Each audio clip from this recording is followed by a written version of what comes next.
Ed, Rika just mentioning it. Talk us through this Amazon story. Talk us about whether or not this is a surprise. Yeah, well, I'm looking at the stock movement as well, like a little bit of a delay or latency, but the stock kind of really pushing higher now. Is it a surprise? Well, what we know is that when the local authorities approved this phase of planning permission, according to a Bloomberg source, Amazon was keen at that time actually just to get going, shovels in the ground, and was considering digging into the foundations as early as last April when that vote took place. Then what we know is that when that didn't happen, they'd considered starting this phase of construction in the first early months of 2023. So it does seem like this is a pivot. What has changed in that time, of course, is the announcement of Amazon laying off 18,000 workers, which is its deepest cuts in history. And, you know, combine that with the stock cheering this news, it seems, again, another piece of sort of financial prudence. But it's a really interesting one because it pushes back the timeline for what is a firm commitment from Amazon.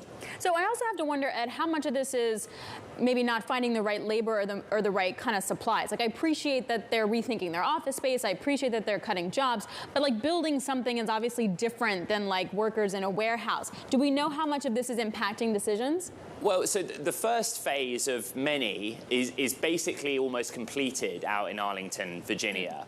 And if you read the Bloomberg reporting, Amazon's actually close to moving in a high number of people into that first phase of buildings pretty soon this year. June, I think, is the target. This is the much bigger phase. And to give you a sense of scale, it is three 22-story 22-story towers, 350 feet tall, helix, a corporate conference center, an indoor garden, plant-filled orbs, basically similar, you know, it's something similar to the plant-filled orbs in Seattle. It's a major project. And, you know, I think the idea is that it's a 2030 project, which is now being pushed out even more distantly.